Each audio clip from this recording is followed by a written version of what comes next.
Bueno, pues para empezar las preguntas, tenemos varias preguntas. La primera pregunta es para Juan Carlos. ¿Crees que la medición de ARN virus hepatitis B puede ser útil como cribado de la población inmunodeprimida? La pregunta la hace Gaby Reina. Bien, gracias Gaby por esta pregunta.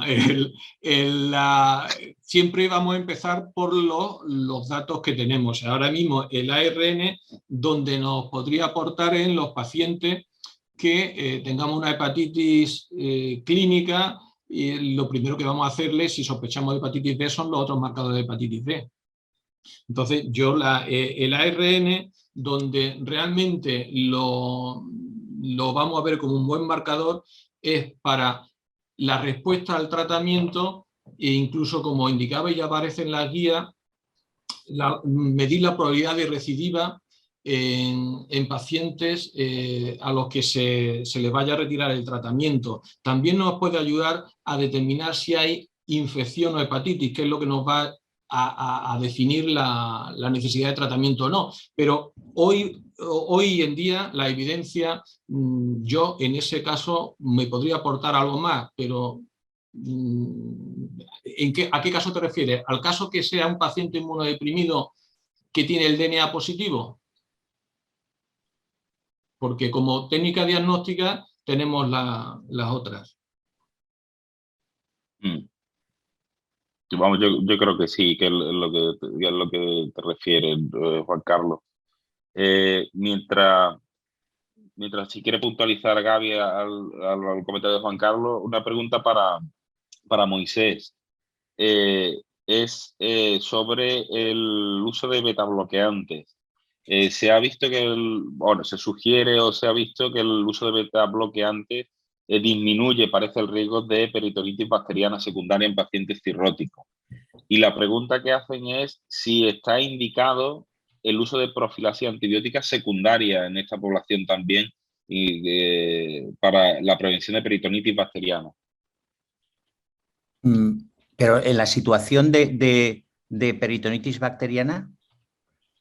Sí, lo que preguntan es cómo, igual que es la profilaxis de beta-bloqueantes, ¿no? Para hipertensión portal en pacientes cirróticos, lo que entiendo por la pregunta es si también se recomienda la profilaxis antibiótica en pacientes cirróticos para disminuir el riesgo de peritonitis bacteriana secundaria.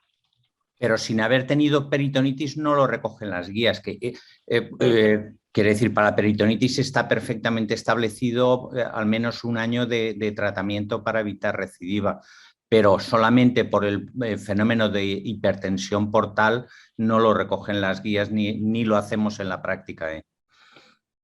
Lo que sí, vamos, en comentario a lo que tú dices, lo que sí se ha visto es que el uso de beta-bloqueantes disminuye, parece, el riesgo, ¿no? de peritonitis bacteriana. Pero no está indicado la profilaxis antibiótica en esta población. Con hipertensión portal solo no. Después también, Moisés, para ti otra pregunta es sobre para las endoscopias digestivas altas, la recomendación ahora que se han revisado en un artículo que se ha publicado se va a publicar en el número de abril de Journal of Pathology, de los criterios de Babeno 7, ¿vale? El uso de FibroScan con las plaquetas, ¿qué es lo que vosotros hacéis endoscopias digestivas a todos los pacientes cirróticos o seleccionáis? Seguimos el criterio, el FibroScan, que lo tenemos ya prácticamente todos, está siendo útil en esta situación. Quiere decir que sí que la indicamos a pacientes o bien que clínicamente han tenido, por supuesto, cualquier descompensación o hay datos de cirrosis, pero el que está en fase compensada le hacemos FibroScan, indicándolo cuando el FibroScan es superior a 20. O sea que un poco para descongestionar endoscopia es algo que está resultando útil. O sea, vamos dirigidos ahí. ¿Sin tener en cuenta las plaquetas o utilizáis las plaquetas también junto al FibroScan? También juntamente, lógicamente. Vale, perfecto. Después otra pregunta es para Álvaro. Preguntan sobre que has comentado las opciones limitadas de tratamiento en los pacientes con hepatopatía crónica frente de COVID, ¿no? Entonces, la pregunta es, ¿qué opciones terapéuticas que recomiendas en el paciente cirrótico vacunado con diagnóstico de COVID reciente? Si recomienda, ¿qué recomendaría de manejo clínico en esta situación? A ver, yo creo que el paciente que tiene COVID y es cirrótico, yo creo que hay que distinguir, hay que manejarlo como un paciente no cirrótico. Quiero decir, yo creo que ahí lo ideal es ver primero la respuesta o no serológica, probablemente monitorizar, aunque es un marcador indirecto, pero yo creo que cada vez va a tener más peso la CT y saber, intentar secuenciar y saber de qué variante estamos hablando y con eso tomar una decisión. Si el paciente está grave, yo sería activo en intentar una terapia temprana. Ya digo, probablemente tenemos una limitación de Remdesivir, que es lo que tenemos para poner directa, aunque es cierto que al menos en mi centro y seguro que en todos los vuestros también tenemos experiencia del uso de Remdesivir en pacientes con cirrosis compensada y no hemos tenido ningún problema. Eso también hay que decirlo, como monitorización estrecha, pero bueno, intentar alguna terapia con alguna de las alternativas según variante, fundamentalmente de los fármacos que tenemos ahora actualmente, de las dos alternativas que tenemos, y probablemente luego ser activos con el uso, en caso de tener parámetros de inflamación muy elevados, pues con el uso de corticoides en primera instancia, ¿no? Perfecto. Otra pregunta para Rafa es sobre las reactivaciones de virus de hepatitis B en el trasplante, ¿no? Has presentado unos algoritmos magníficos y la pregunta es sobre suprimir inmunoglobulina, lo del uso de antivirales. ¿Vosotros en la práctica qué hacéis? ¿Cómo seleccionáis esos pacientes o hacéis solo el mismo manejo? ¿Individualizáis? ¿Cómo lo hacéis? No, se trata de individualizar, es que depende mucho de cómo lleguen al trasplante. O sea, yo creo que la carga, los factores así de mejor pronóstico es cuando se consigue llegar al trasplante con cargas virales negativas, ¿vale? Fundamentalmente eso. Entonces, con esos pacientes, de hecho, la mayoría de los pacientes ya se consigue llegar ahí y se consigue retirar la inmunoglobulina. La mediana de retirada es 3 meses, ¿eh? O sea, en 3 meses los pacientes suelen estar, se les da en la fase anhepática, ¿no? Es verdad que en mi hospital se dan aquí en el hospital es un poquito especial, ¿eh? Porque nosotros el 12 lo lleva, realmente el trasplante, el post-trasplante inmediato lo lleva los cirujanos, ¿vale? Y yo estoy de anclaje entre los cirujanos y los hepatólogos, ¿vale? Entonces, ahí nos está costando convencerles de que puedan bajar la dosis de inmunoglobulina en fase anhepática en primera semana, ¿vale? Pero ya lo que sí que están entrando más es a acortar los meses de inmunoglobulina. Ya en 3 meses casi todos, porque casi todos conseguimos llegar con dosis bajitas o con cargas virales muy bajitas o indetectables al trasplante, ya se pueden dejar solo con los análogos nucleósidos. El problema es que de momento, pues de por vida, ¿no? Aquí no nos hemos animado todavía, no tenemos capacidad de hacer de forma rutinaria, ¿no? Detectar el DNA tricíclico, ¿no? en hígado como para poder retirar, ¿no? Profilaxis, pero posiblemente por ahí vaya el futuro, ¿no? De alguna técnica un poco más sensible o más aplicable. Y en este sentido, Rafa, y en pregunta para Juan Carlos, ¿el cccDNA está tan disponible en los hospitales del Sistema Nacional de Salud? O Juan Carlos, tú como microbiólogo, que ¿sabes si está disponible solo en algunos hospitales, en ninguno o cómo?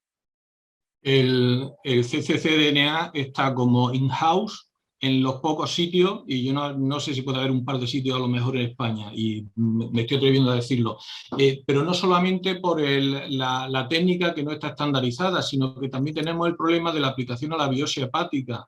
La biopsia hepática se utiliza poco, pero es que después la cantidad de muestra va a ser importante a la hora de cuantificar el cccDNA y la localización. Entonces, es tal problema los que da este marcador que no se utiliza, digo, salvo en cuestiones de investigación. ¿Qué es lo que sí tenemos que ahora está saliendo y están buscándose su lugar? Pues unos marcadores subrogados, como nos dicen en el término inglés. De forma que sin tener que llegar a ese tipo de muestra como es una biopsia, podamos obtener una información similar. Y en ese sentido es donde el ARN del virus de la hepatitis B se está viendo que es un marcador interesante. Problema, no está comercializado. Hay unas técnicas, hay con marcado para investigación solo, un RUO, que aquí en España no está disponible. Está disponible en Estados Unidos y aquí nos está siendo muy problemático el poder obtenerlo.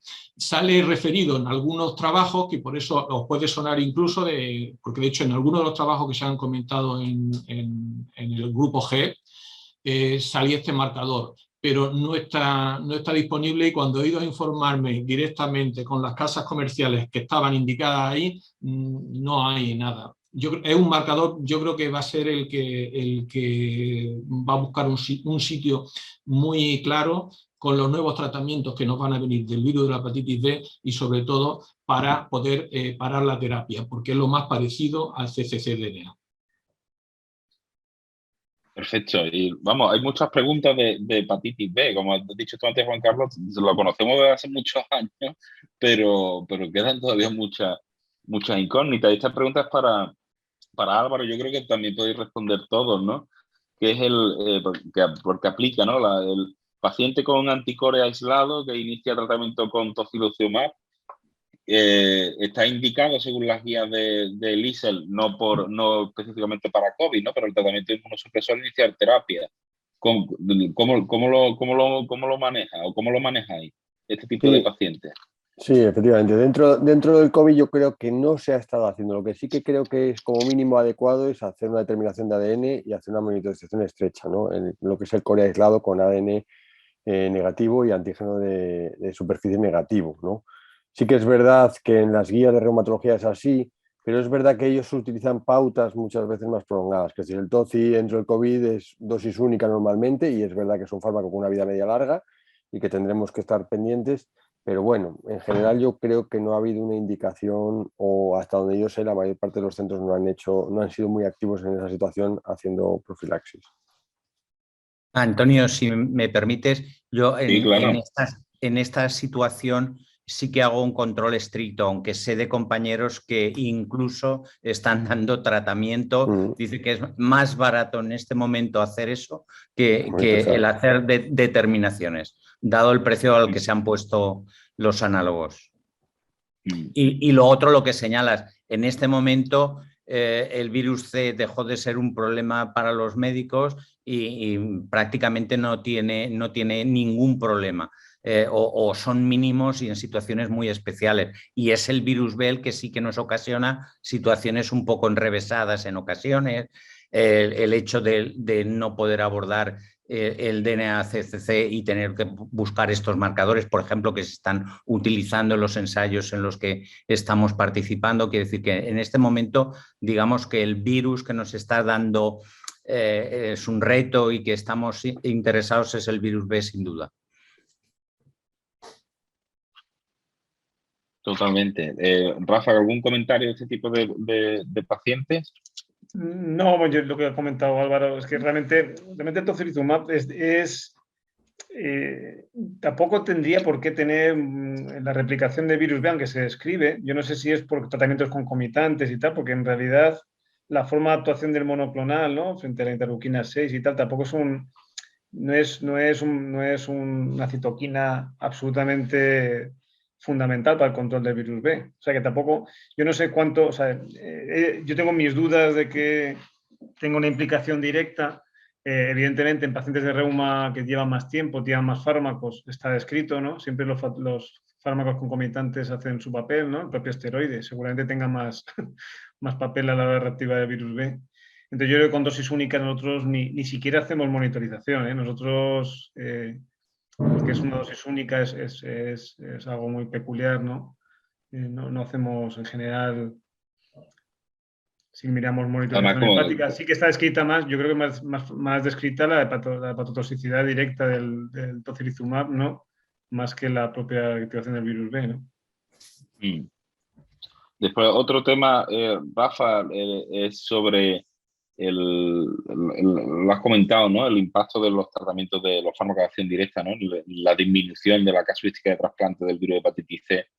En el caso de pacientes, y también va la pregunta para Moisés, como ha comentado, de fallo hepático agudo por virus de hepatitis E, ¿vale? Que entra en código cero del trasplante, código cero, ¿no? Para trasplante.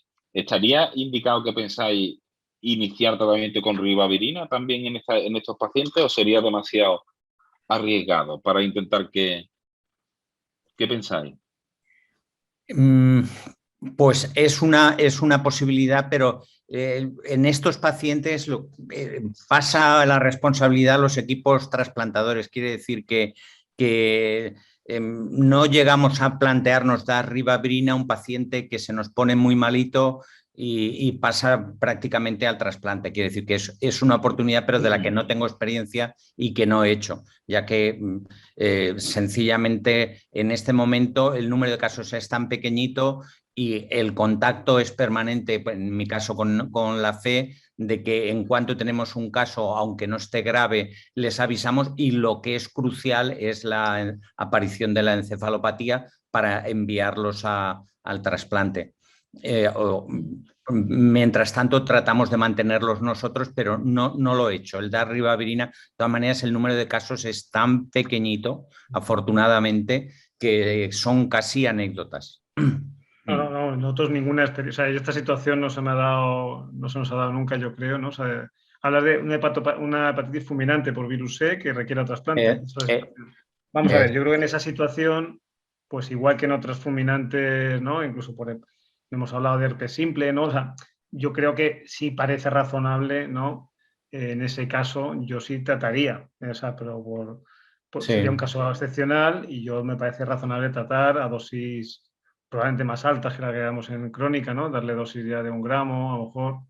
Yo sí trataría, pues como hacemos con herpes simple, cuando son los casitos excepcionales de fulminantes por herpes simple, para evitar en lo posible la recidiva en el trasplante, parece razonable. Pero vamos, sería por sentido común, no tengo ninguna experiencia ni he leído en ningún lado lo que haya que hacer. Sí, y también recordar dentro del curso que aunque la ribavirina se utiliza para el tratamiento de la hepatitis E crónica y también en algún caso de aguda, está fuera de ficha técnica, también recordarlo, ¿no? Para los alumnos, y por lo tanto, aunque esté recogida en guía, debe de considerarse un tratamiento casi experimental, ¿no? Sin soporte por ensayos clínicos, ¿no?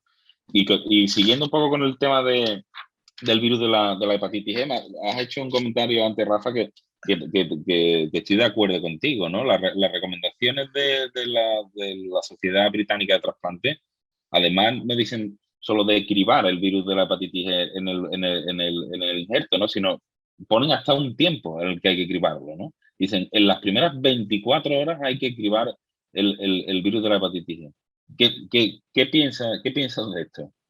Y vamos a ver, yo creo que vamos a ver, es un virus, en cualquier caso, el de la detección en el donante, hablamos de detección en el donante, ¿no? De cribado con RNA, sí, en el donante. Habría que hacer RNA en sangre del donante, que sería la forma de... Entonces, aún en el caso de que la detectáramos, no sería una contraindicación para el trasplante, ¿vale? Eso parece claro, incluso las propias guías británicas lo reconocen, las vuestras, las que hicisteis vosotros también, ¿no? Entonces, la implicación, o sea, logísticamente, una prueba de DNA, de RNA en este caso, en el donante es complicada de hacer, ¿vale? A la hora de plantear un trasplante, y se haría, vamos, en algún caso lo hemos planteado, pues en casos de VIH, que hay dudas con la, ¿no?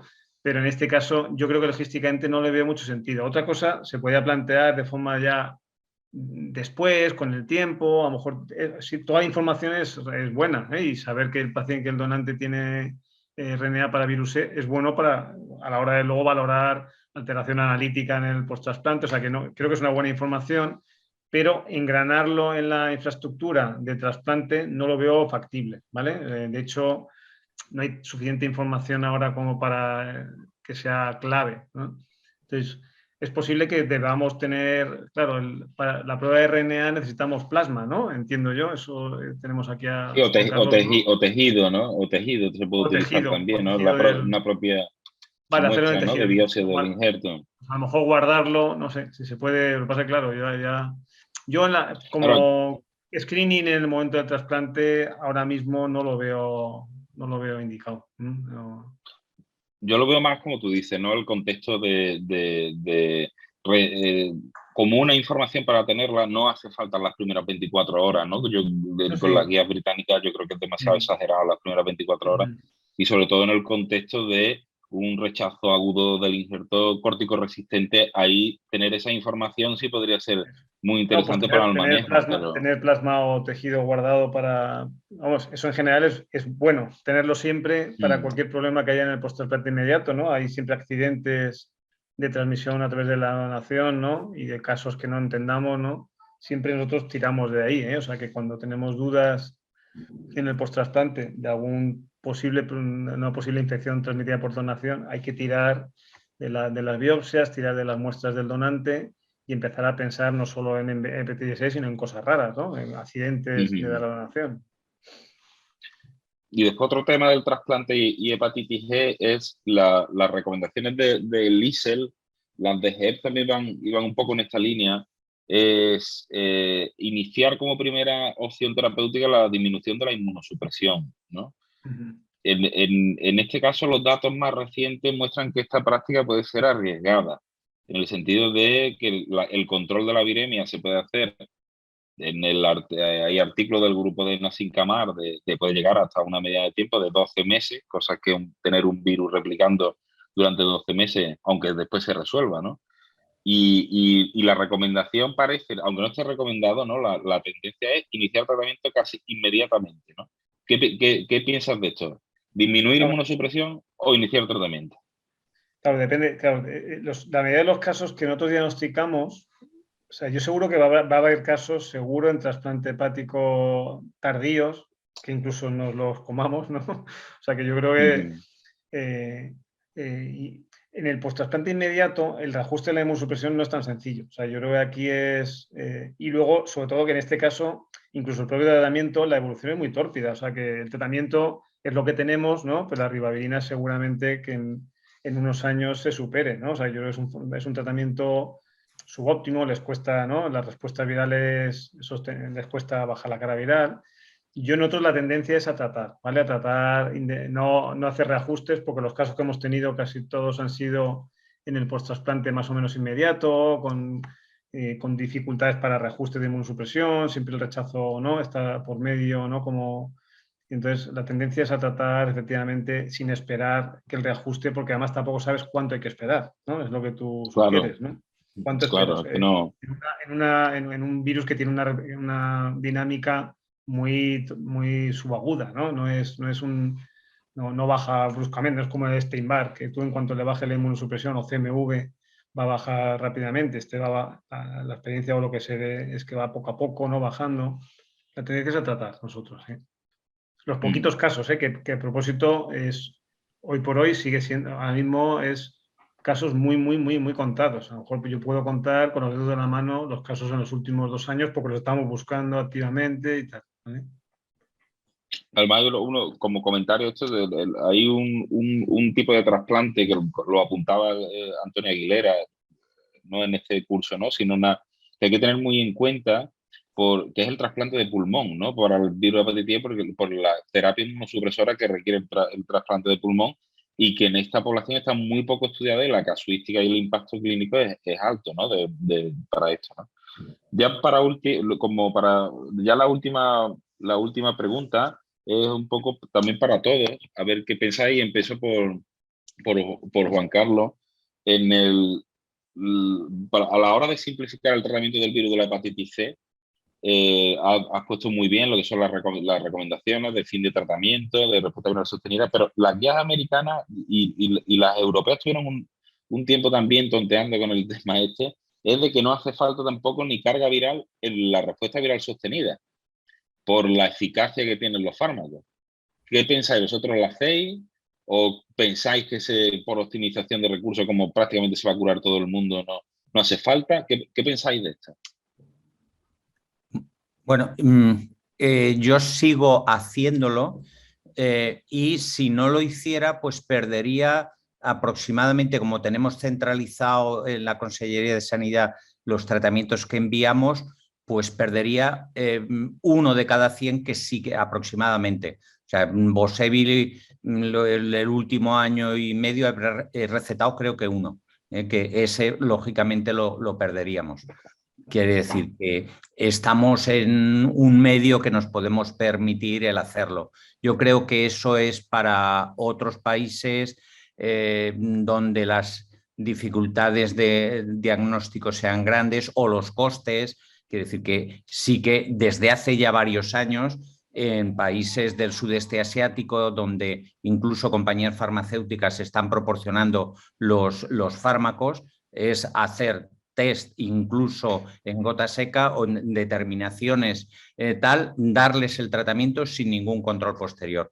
Esto que dices, pues sí que es muy sugestivo, pero creo que nuestro sistema sanitario lo puede eso, estamos buscando hepatitis C, entonces perderíamos aproximadamente, que es lo que está descrito. Los tratamientos son inmejorables en este momento, pero aproximadamente un 1% sí que recidivan y lo perderíamos, claro.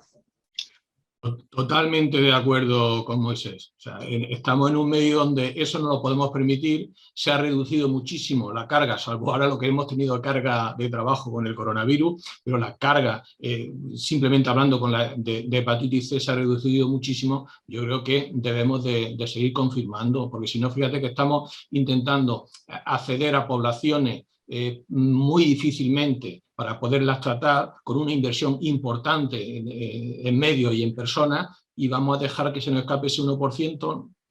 Totalmente de acuerdo. Estamos luchando por el 2 por 1000, o sea, el 0,2%, que sería la prevalencia, o sea, que es contundente lo que acabas de decir. Sí, yo estoy totalmente de acuerdo, ¿no? Hacemos esfuerzos de microeliminación, de búsqueda, de diagnóstico de reinfecciones y de desplazarnos y de tratar in situ y de todo. Estamos intentando recaptar a esos perdidos por el sistema y no recaptamos a los posibles perdidos, que es ese 1% de fracasos de tratamiento, ¿no? Yo creo que son los primeros a recaptar después del esfuerzo hecho.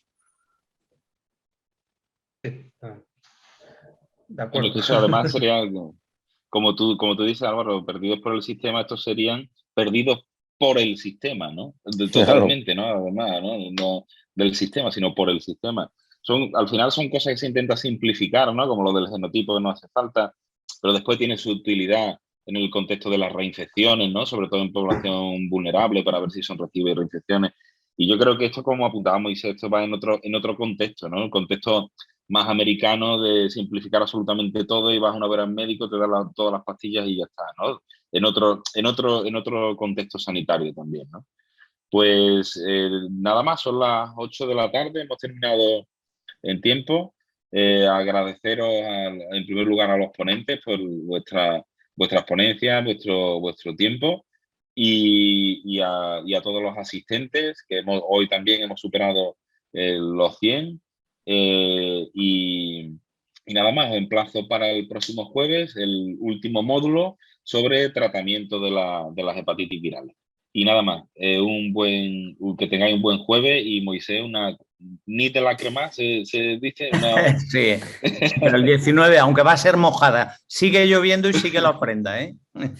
Bueno, pues claro, aunque sea una frivolidad, pero bueno, la vida sigue. Hay que disfrutar los momentos. Un abrazo muy fuerte a todos y nos vemos la próxima. Un placer. Igualmente. Muchas gracias. Un abrazo. Hasta otro día.